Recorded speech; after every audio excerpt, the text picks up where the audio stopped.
Cool, so today I'm going to be talking to you guys about my week, because this week I was dosed with a fat bout of tonsillitis, which came on like Monday night, and honestly consisted of like 3 days, I would say, where I felt... Thanks for that. I felt like a zombie. And I had moments where I was slightly more human, but honestly, like, it is the illest I've been in a while. I'm a bit over dramatic and the cold's like kind of nothing and I'm a bit like meh, but this was really bad. Like, my tonsils were like what. But anyway, it kind of got me a bit inspired because, like all bad things that have happened to me this year, it was a blessing in disguise.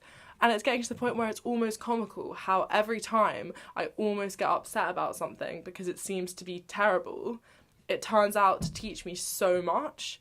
So this is a new way that I'm going to start making these vlogs. I have made myself a little mind map of why the suffering that came from my tonsillitis has actually taught me some stuff and probably made me grow up a little bit faster than I would have done had it just been a bog standard week at uni.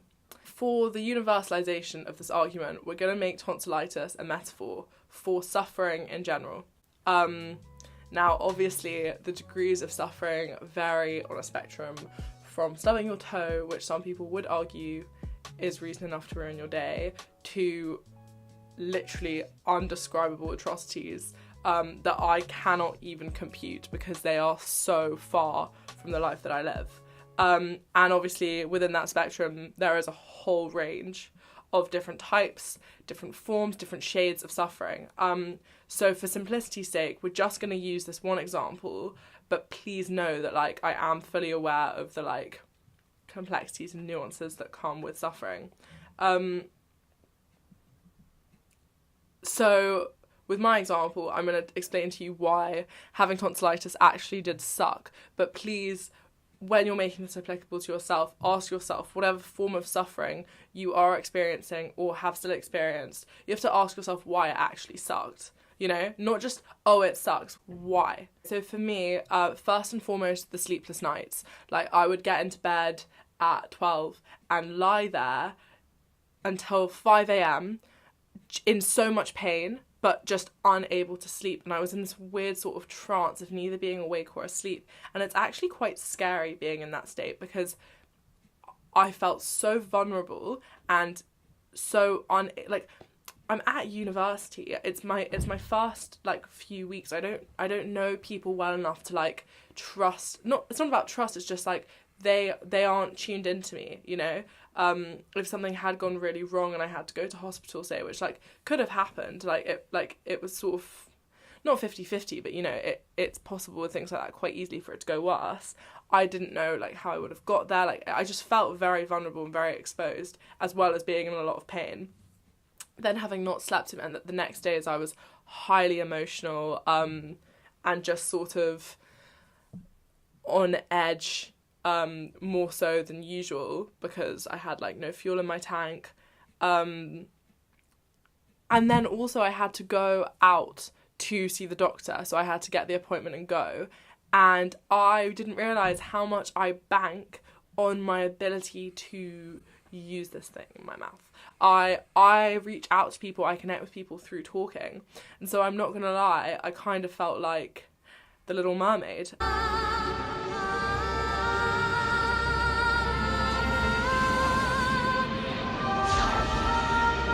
I just could like I couldn't communicate with people, and I felt so isolated and like I felt like an outcast because I'd get on the bus with people from my university and normally I'd talk to them and I'd say, oh, what course are you doing, da, da, da, da. And I just had to stand there in pain, like unable to say anything, and so yeah, it did just kind of suck. And also then the last thing was that while all of this, as the days went on, there were times where I was feeling more able to sort of slowly do some productive tasks. So I'd like be, you know, reading something for uni, slowly getting through it, and then I'd just be hit by these like tsunami waves of debilitation. Like, they would just come, and I would literally just have to go and lie on my bed like this again for like so long, and it was just so dead. So that was my form of suffering. It was the emotional suffering of being vulnerable, the physical suffering of lacking sleep, the psychological isolation from friends and family, and the debilitation of productivity. And it sucked.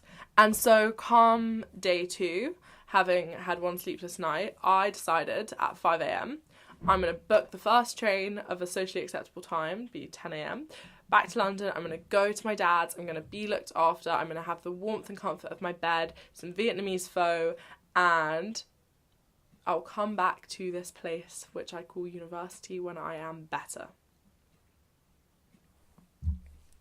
So 10 o'clock... Let me try that again. Sorry. So 10 o'clock...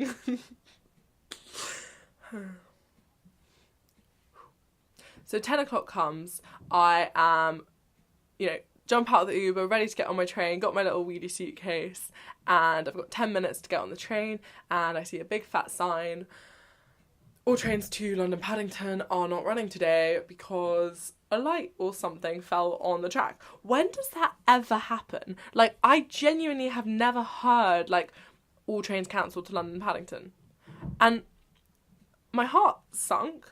And I was thinking, it took me back to, this happened to me when I was travelling. There was a time when my flight was cancelled, and I, in that mode, almost went home. Like, I was in the airport and I was like contemplating just f***ing off the whole trip, like worrying about the bag I left in Bangkok later and just going home. But this was different. It was like my heart sunk. I was like, okay, I'm not gonna get home today. But something in me knew it was okay. And I just got back to uni, got back into my bed, and just sort of sat with it and was just sort of like, you're gonna have to get yourself better. Obviously my body's job is to get myself better, but my mind was gonna have to just back me that I am strong enough to do that. And that's where I started to see why my train being cancelled was actually a godsend. And as the days went on, I was more and more grateful that I didn't go home, that I didn't give in to that comfort blanket, because by not giving into it, I made myself a comfort blanket. I used the resources that I had here at uni to get better and also get stronger, because now I know, like, it sounds stupid, but like, knowing that when you're unwell, in whatever sense, whether it's physical, whether it's emotional, whether it's psychological, knowing that you can use the resources you have then and there to get yourself better, and you don't need to run back to what's familiar and what's comfortable, is so empowering. And it's the anchor for making your own life while you're dependent on something else, whether it be your parents, whether it be your boyfriend, your best friend, your community, whatever. If you're dependent on them, then, as Fight Club likes to say, what you own owns you. So you can't really be free. You can't really make the choices that you want with your life, because you're constantly contingent on that anchor staying there. But this was my first experience of really realising I am enough. Like, as in, I can look after myself now. It may not have been my first port of call. I admit that. I wanted to go home. But when I realised I couldn't, and I stayed, it turned out for the best. It turned out to be okay. And then going more into the being resourceful side of things, one thing I want to make really clear now, because I can hear how I'm making it sound, is that when I say on my own, I don't mean that. No man is an island. Like, no one can function on their own. We are part of this network. We are always, as humans, meant to be part of a society. And I think it can be dangerous to think that you can do things on your own. You can't. But the point was, I'm in a community here which isn't yet comfortable to me. It's not yet what I'd call home.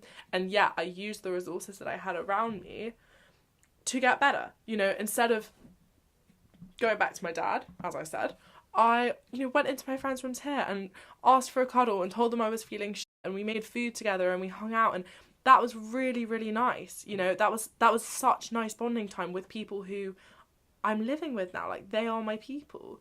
The gratitude that comes with that, like with being, if you're in the moment, then you can be grateful because you're not wishing you were somewhere else. You can literally just be here. Like, you can look outside, like you can see what a beautiful day it is, and that can mean something to you. You can go and talk to someone on your corridor who you take, not, I don't, but theoretically, who one might take for granted because they live next to them, and you can see them as like another fascinating human being with like their own stories and their own like things to give and their own things to learn. And I don't know, it's just like it's that one step closer to being in the moment, and in turn like to kind of being enlightened, because you're there, you're really living it, you're really here. And everywhere around me, like I see people escaping, like I see people not wanting to be here, and I understand, because when, like in that moment when I was physically suffering, I didn't want to be here. And every time I suffer, whether it be physically, psychologically, emotionally, spiritually, whatever it is, if I'm suffering, then I want to be elsewhere as well. And so that is kind of what I'm saying here, is no one really doesn't want to be in the moment, but it's self-medication in some form or another that takes us away. And when you learn how to medicate through being in the moment, that is revolutionary. Like, that is an amazing thing to learn.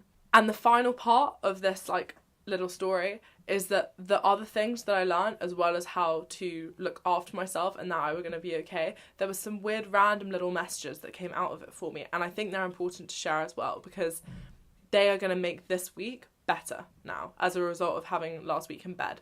So the first thing was that I'm a highly active person. Like, if not in my body, then in my mind. Like, I'm always like blah, blah, blah, blah, all over the place. That was a cute little noise as well, wasn't it? That week showed me what it's like to keep your bum in one place. Like, I basically spent the whole week in this room. And yeah, like, learning to keep your bum still and to get on with something is actually really useful. I'm sure some of you may already know that, but I didn't. Because I was always running around all over the place. And it's satisfying to see, like, you know, the lemon really being squeezed, like the juice really coming out of it, because you need to stick with things to get them done. So yeah, ironically, a bit of productivity came out of it.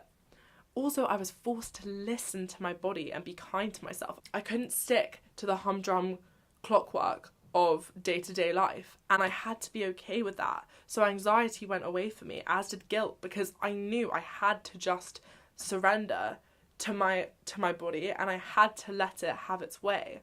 And even though obviously, like, day to day, it would be unpractical to constantly live in a state of, ooh, how do I feel? Ooh, yeah, ooh, okay, I kind of feel like this. Like, obviously that's unpractical if you want to still function in society. However, I think we all could use a little bit more of that. We could all use a little bit more of kindness, a little bit more of just being in touch with ourselves, and at some point in the day, even if it's not the whole day, taking that time out just to do what you need to do in that moment. This sounds very vague, so I'll give you an example. Like, sometimes I think I'm hungry and I think, oh, I need to go have a snack. And then if I stop and I sit with it and I meditate, I actually realise I wasn't hungry at all. I was sad, or I was lonely, or I actually was thirsty and I just needed a glass of water or a hot drink. And every time you don't get in touch with that and you just listen to that first instinctive response that your body has, you're actually being kind of cruel to yourself, because you're forcing something into you that your body never really wanted. Like, I didn't want that sugar, that fat, that da-da-da. What I really wanted was a hug or a chat or something nourishing, you know?